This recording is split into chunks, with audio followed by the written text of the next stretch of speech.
Wake up, buy here, pay here people. It's a beautiful day. Go grab yourself another cup of joe and say hello to Jim and Michelle Rhodes on the Buy Here, Pay Here morning show. Take it away, you two. Good morning. It's another morning show. It is. And we are like, we didn't quite make it to Guyman, but there's a long story associated with that. For those of you who are like paying attention. Yeah, they don't think they pay that kind of attention. I mean, why wouldn't everyone pay attention to that? Well, they have their own lives. I don't know if you are well, aware. I don't know. Some people live their lives by Good Morning America. Yeah, well, they got to be pretty bored to live their life by the morning show. Oh, that's absolutely true. Absolutely true. So, good morning from Oklahoma City. Good morning from. We're only about 5 hours.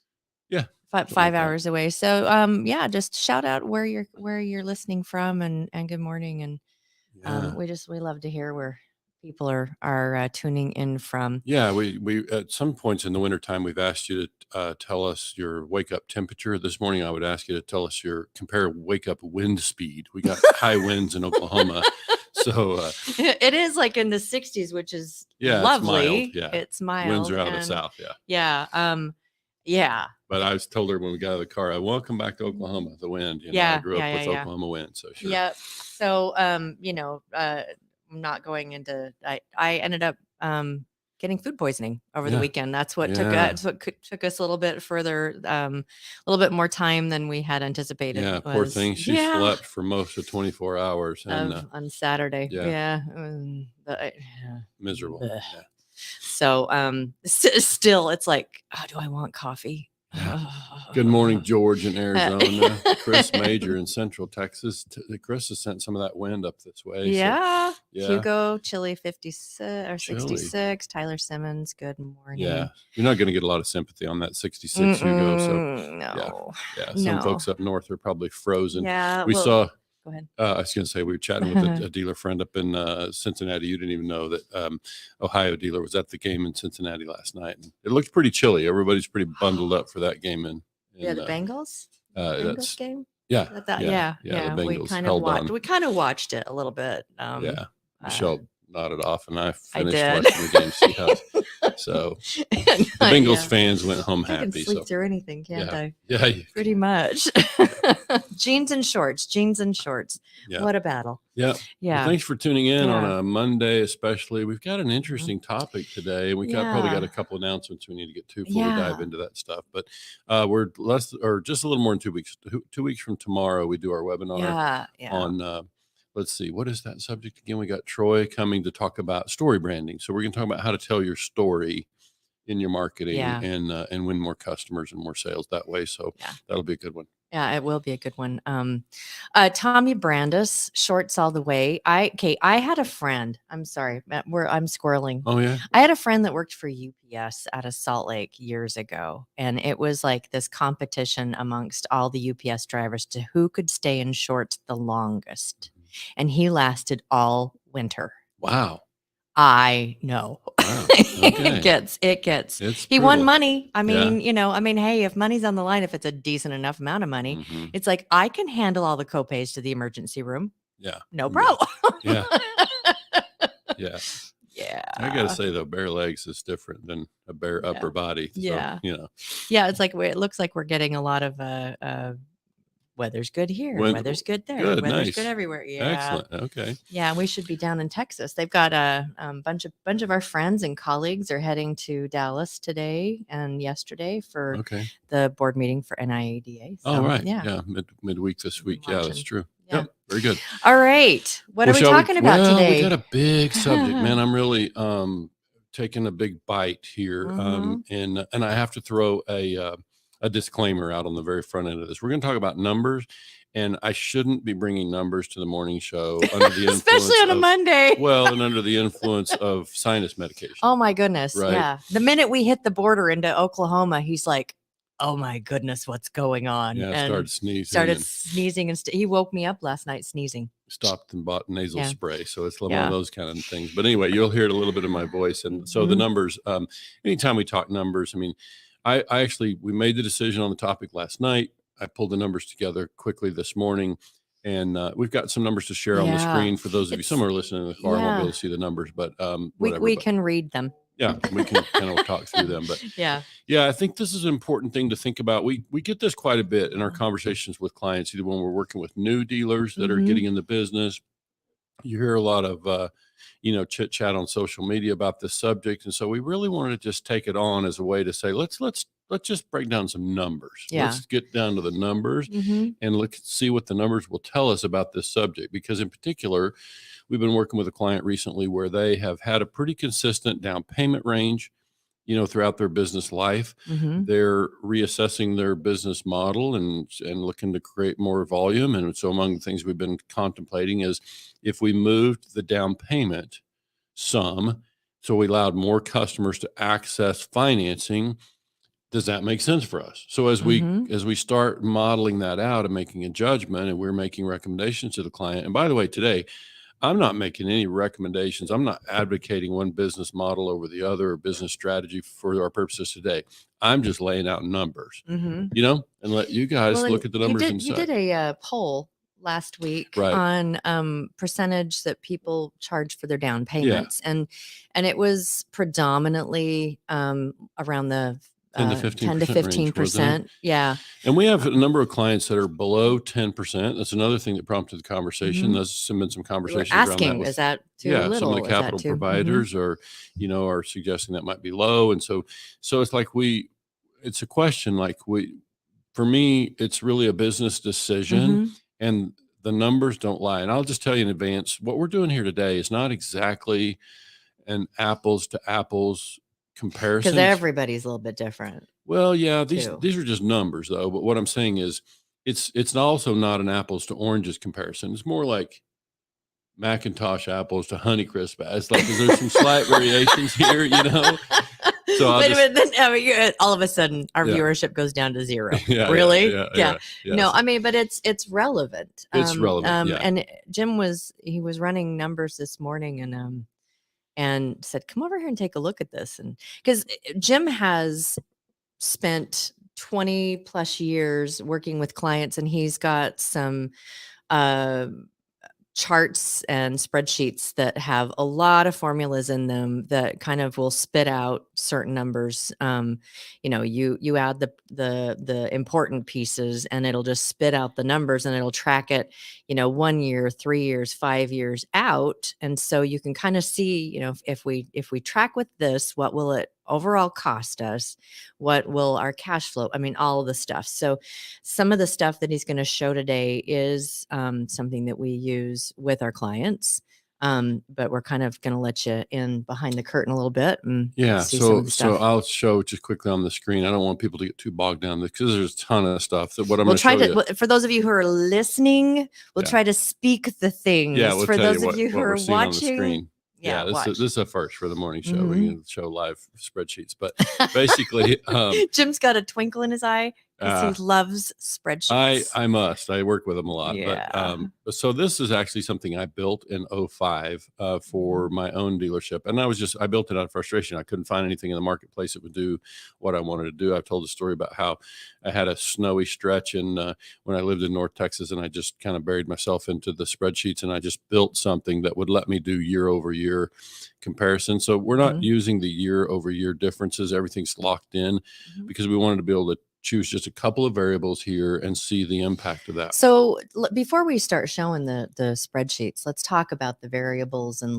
just kind of set the stage for what it is that we're about ready to kind of present to y'all. So what I wanted to do in order to kind of illustrate the difference, so I really kind of exaggerated it. We just said, okay, if you cut your down payment in half and that doubled your sales volume, which we know is not exactly the way it would work, but that's what it chose. Well, most everybody, I think it's a general understanding that if you decrease your down payments and, even do some kind of marketing advertising, you're gonna get more people in. Yeah. You're just gonna get or if more you just people choose to approve people with even at the same traffic that you have already. Oh, that's and you just choose true. to approve more people with a smaller How many down people do we payment. turn away because they don't have a big enough down payment, but they look like they're going to be a decent risk other than the down? Yeah. And there's new data out there to support the idea that, down payment may not be the predictor that we once thought it was. So let's be careful about that. And I would just challenge everybody, look, when you're out there talking numbers and somebody's giving you numbers, ask them to back it up. And so I think, ask them to show you the data. And so that's what we're trying to do here today is I'm just going to show you the data, show you a comparison side by side. And the numbers don't lie, as they say. We've talked before.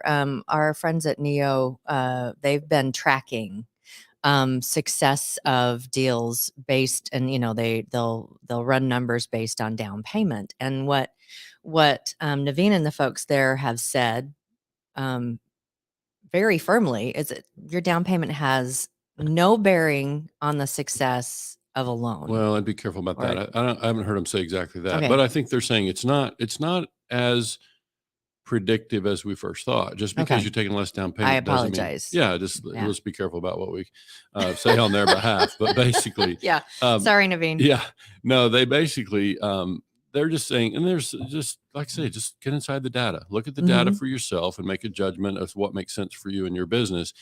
But I think that for today, what I just wanted to do is take this side-by-side comparison, and you want to go ahead and show the screen. I can start. Yeah, I'm going to do that, and I'll take us out. So so now what you've got is, and there's some things going on here that are going to confuse people if you spend too much time on this screen. But basically, what I've chosen is I've got what you see on the screen is the model with a volume of 30 every year for 5 years, a volume of a selling price of $11,000. I chose a unit cost of $6,000, a recon of 500, so 6,500. It doesn't matter for the numbers. You could do 5,000 unit cost and 1,500 recon. As long as your total inventory cost adds up to that, the numbers are going to work out the same. Then for this particular one, I'm doing the higher volume. Basically, you'll see that when we get over the other screen, what I'm comparing is $1,000 down payment at delivery and a volume of 30. And I'm comparing that to a $2,000 down payment and a volume of 15 sales a month. So I just locked in all the other variables. I just said, if our collection rate is the same, our APR is the same, all these other things are locked down, then what does that look like? So, again, I'd have to change it on the screen. We don't necessarily need to do that, but those numbers over on the far right, kind of in a pink shade there, those are showing you the maximum cash out to get positive. And what you can see over there is this particular model. And oh, by the way, I have to make sure I say, I stripped out, for the purpose of this side-by-side illustration, I stripped out all overhead and I stripped out all startup costs. So you can see down there in the lower middle of the screen, it shows key figures included in the model. Startup costs with inventory 0. I zeroed that out as though you had no startup costs. That's something we typically load in there when you got the business is brand new, and we obviously have some costs associated with getting a business. And then overhead per month, I stripped out overhead. And look, we get it. You can't take out overhead, in the comparative model, because we all understand that as you grow, if you do double the volume, you're going to need more manpower in both sales and collections potentially. Probably recon. You can't take it out, but for the purposes here, we just want to see what's the investment in the portfolio, investment in contracts. If we chose to grow the portfolio in this way, what would be the impact just on the portfolio? So that's why I chose to just strip those things out altogether.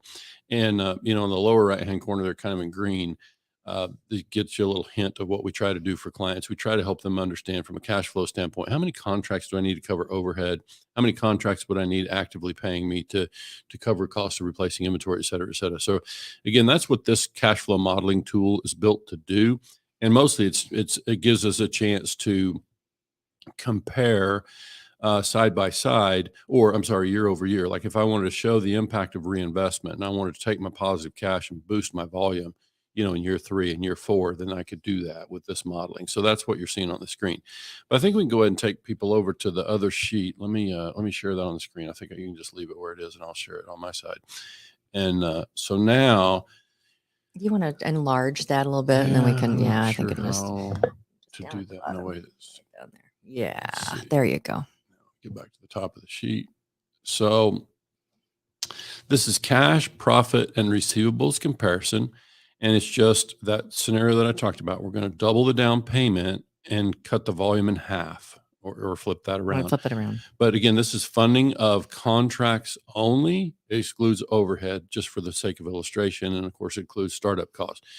But again, we've got down payment at delivery. Let's just look at this one first. This column is the higher down payment, the lower volume. If our down payment is $2,000, our volume of 15, our cost of car is the same. So these areas in gray, they're the same. So cost of car, selling price, add-ons. I did allow for add-ons. You can see over there the notes on the right side, that 7% sales tax, $199 dock, and $175 tag or registration related fees that we would have to finance. So the cash and deal per month at this level is $84,000.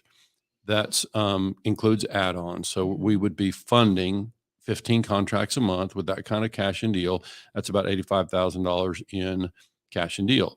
I use the same conversion rates. This is kind of hard to explain, in a short format here, but basically the way that I have found is most predictable to forecast a buy here, pay here portfolio is use what I call conversion rates. I don't know what the other folks would call it, but it's basically the rate at which your portfolio converts to cash. Or converts to charge off. So then in this case, we have a lot of history with this number, with a number of clients. Most of our clients actually run better than this 3%. Obviously, term is a factor in all of this, but I chose, for the sake of illustration here, 2.9% principal collected. 2.9% would be the percentage of the opening principal. So another way to say that is, if you opened the month with, $1 million in principal, then in that month to follow, you would expect, in that calendar month, you would expect to collect 2.9% of that $1 million as your principal, and then about 1.8% charge off. So we're just tracking principal there. Obviously, interest, Mm-hmm. I'm using 24% interest here. So both models.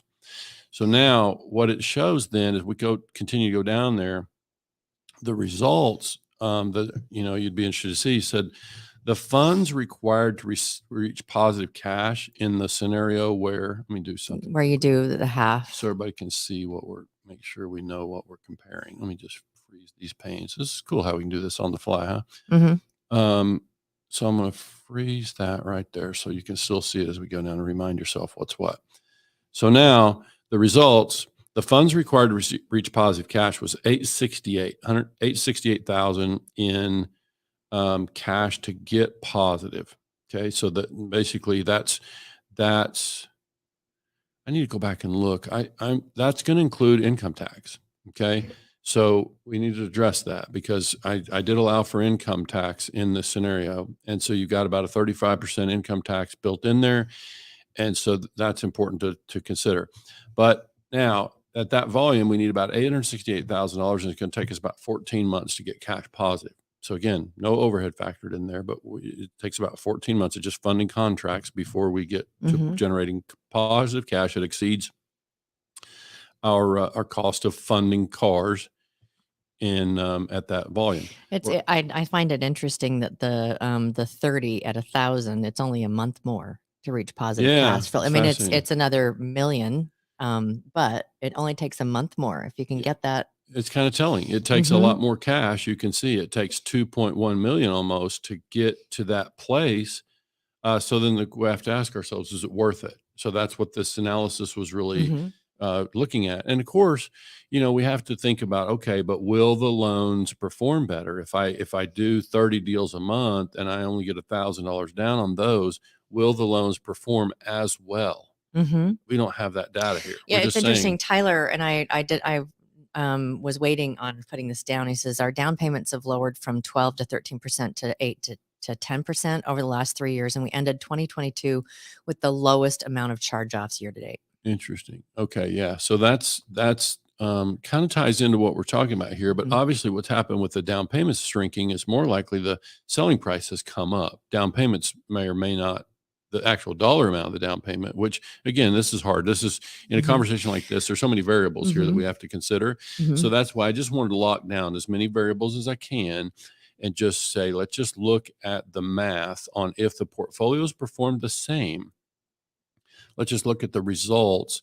So what this shows is that the lower volume deal actually produced more cash across 5 years. That shows that it generates a positive cash flow of 983. If those are not seeing the screen, we're talking about almost $1 million, $983,000 of cash across 5 years. And that compared to the initial cash investment of 868 is 132% cash on cash return. Now the receivables at end of year one are 1.4. The receivables, again, this is on the low volume. At the end of year one is 1.4. At the end of year three is 3.1 million.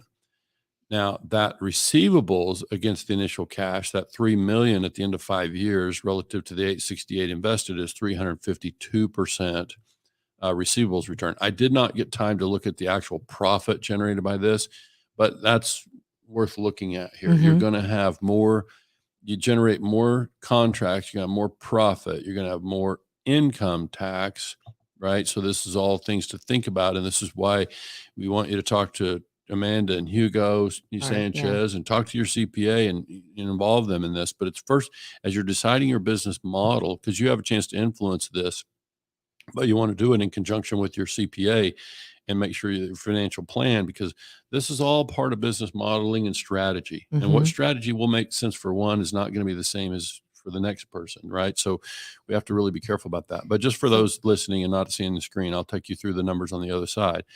The higher volume, if we did 1,000 down and did a volume of 30, then again, the funds required to get cash positive would be about 2.1 million. And we use that in 15 months at that volume.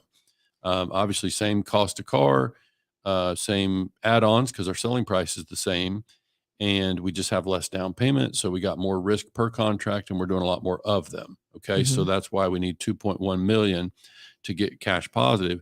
And now, again, it takes 15 months. So only one more month to get to the place where we're generating positive cash. But now our positive cash across 5 years is 1.6 million. That's only a 78% compared to 113% cash on cash return across 5 years. And that's not exactly the way you would measure cash on cash return for our investment folks out there. They would probably annualize those numbers. I'm just looking at a total 5-year number. And then end of year one, receivables are 3.1 million. End of year 5, we got 6.7 million in receivables. So you begin to see why, okay, if I'm selling paper, I'm obviously generating a lot more paper. So I'm going to be able to leverage that. I'm going to see more profit, and I'm going to see more cash from the sale of paper. But for this illustration, we're just looking at if I kept the portfolio, if I owned all this paper myself and serviced it myself and enjoyed the cash flow from it, that's what it would look like. And then the receivables cash against risk across 5 years came out to 323. So these were the numbers that were a little surprising to me. In the past, when I've worked with this, I typically would expect to see more receivables yield against the capital outlay. So in this case, it actually came up just a little bit short of what when you compare to the total investment. But you can see we have obviously built a much larger portfolio. We are generating more positive cash in the same amount of time. We'd have more contracts, and we would be generating more cash in about the same amount of time we get cash positive. So we would have more contracts on the books. We would be generating more cash. But again, this is just hard. You got to lock down all the variables except for the few that you want to analyze. And so that's what we've done here. Thoughts, questions? Well, one of the things that I see, I think for me, and I don't completely understand all of the numbers as deeply as you do, but what I see too is that you've got twice as many customers on the books. So, twice as many payments that are coming in. But if you're treating your customers right, that you've just, if you're getting people to return and to trade in a vehicle, it's like you've just created something that once you have this kind of volume going out, I mean, it can. I think if you were to look at this year over year, and you continue doing that, I mean, this shows you over how many months to do that. But if you took this the same kind of model and took it over 5 years or 10 years, I wonder what it would look like. I mean, if you could be able to return existing customers, and that you're just looking at it. I know you have spreadsheets for that as well. I mean, I don't currently have anything built that really does 10 years, but I'll just buy a bottle of aspirin and I'll make it happen. It's just pretty intense to lay that stuff out. But moral of the story for you is, for me, I'm not even trying to deliver a moral here. I'm just saying the numbers are the numbers. We can look at the numbers and decide for ourselves. I think what we have to do is, I think if there is a moral, and it's something we talked about before, it's we know that anecdotally, dealers have said over the years, if we call them the old car dogs, people have been around the business for a long time, and there's a lot of chatter at the auctions about this and that. It's the perception has been that I need more down payment from the customer to make the model work. And so we got to be clear, there's different things to think about here. Certainly getting more down payment from the customer helps reduce our cash risk. It helps with cash management. But what we're asking everyone to think about, and don't take it from Jim and Michelle, don't, go find the numbers for yourself. We're happy to bring numbers anywhere we find them. But I would just say that the data seems to support the idea that, the having more down payment doesn't necessarily translate into better loan performance. So again, I'm trying not to talk about numbers without having the data to back it up. And I would ask everybody else in the industry to do the same thing. Let's don't talk about numbers without showing, the results. So I think we can all benefit from that. We're all going to learn. We're all going to get better as a result of having real information so we can make better decisions in our business about what makes sense for us. And that's all I would say, is that we all need to be open-minded to the idea that, numbers are numbers. Numbers don't lie. So we need to be prepared to go inside the numbers and say, if I did take on more customers with less down payment, would that mean more charge-offs in that portfolio? You can't say. Got to go find out. Well, I mean, from what Tyler mentioned, is for them, it's worked. Yeah. They've had less charge-offs. Yeah. There's a lot of variables. Part of the problem is looking at any one year. That's one of our problems in Buy Here, Pay Here, is why it's so important that we bring all the data people together and talk about these kind of things. Because when we look at 1 year, like what Tyler's doing there is entirely appropriate. It's just that when you're looking at 1 year across contracts that are 4 years long, you've got new contracts in the portfolio from the last year. You've got contracts that you originated 3+ years ago, maybe. And so it's problematic. It's challenging in our business to look at 1 year and draw any real conclusions about profitability. Amanda and Hugo live in this world all the time. It's like, just because you had a good year in sales that's one of the problems, is there's a disconnect between, and the IRS, doesn't help us any, because we have to report on our profit from this year. So you're looking at 1 year's worth of production, and you were dealing with notes that are 3 and 4 years long. It's just problematic. And so I'm just saying, for today, I just wanted to say, if we could produce more volume by doing a lower down payment, would that make sense for you? For some dealers, it might. And so I think we need to get comfortable with the idea with some of our clients. And that's the phrasing I use with one of our clients, is I'm going to ask you to get comfortable with doing some deals with less down payment in the interest of moving volume. And so for some, that's uncomfortable, because they've been conditioned to believe that I need more down payment to make the loan perform better. And so I'm saying, what if we found out that's not true? What if getting a smaller down payment really didn't impact the performance of the loan? What if there are lots of other factors to consider, and the loan might actually perform just as well or better with a smaller down payment? Let's get comfortable with that idea. And I'm not advocating, like I say, some people are going to get upset and think, I can't, my model doesn't work. Well, maybe that's true for you, but I'm simply saying, if it makes sense in your model to create more volume, and I've always said, and I think this is still true, like, you can move the volume in Buy Here, Pay Here like it's a big knob, like a big knob on a ship. like the down The steering payments are kind of, like a big steering wheel. Like you can control volume based on down payment. So Tyler Simmons, you agree out there? Anybody, Tommy Brandis in Pennsylvania, you agree that you can move your volume by adjusting? You can run your down payments up, and what's going to happen? It's going to stunt your volume, right? If you lower and down maybe payments, that's what you need for a few maybe, minutes, for a month or two or But whatever. Point is, it's adjustable. And I would say if we adjust it and we try to ratchet our volume up through more down payment, let's invite all the people to the conversation and let's look at the data. Let's make it as transparent as possible so that dealers can make a good judgment about what makes sense for them.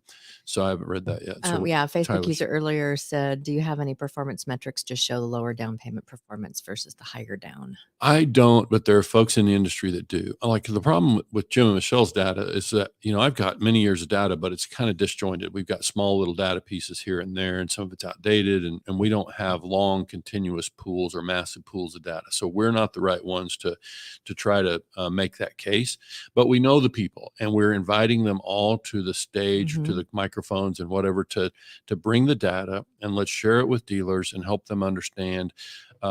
And let's not be protective of the data. Of course, we have privacy things to think about. All of us who are in possession of data have privacy to consider, but I think there's ways to navigate that and be able to share the information in a way that's transparent.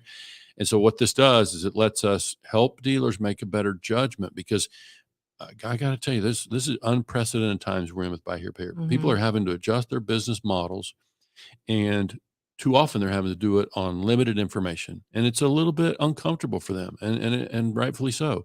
When you don't want to make these kind of decisions blind, you want good data, you want information that is large enough that you can make good judgments about the future of your business.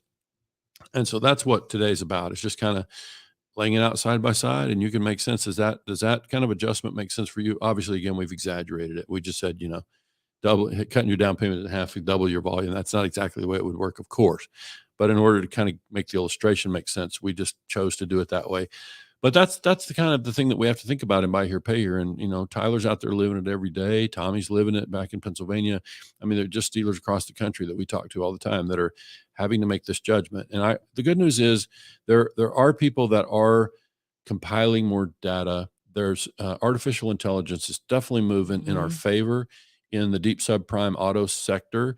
And so we just need to not hide from that data. We need to go look at it. And we need to be prepared to let go of the way it's always been done. Yeah, if it can be if it's quantifiable, that certain models or certain ways of doing your down payment or whatever work, then let's move forward. Let's don't operate on incomplete information. And I know that's been a theme with Jim a lot of times where we'll hear this is your benchmark, or this is the number that shows that you're doing well in X, and he's like, I want to see all the numbers behind that. I want to see the data behind that, instead of just throwing a number at me. It's like I want to see like how it's worked. So I appreciate when our Facebook user, because we don't know who it was, that asked that about performance metrics to show lower down payments versus higher down.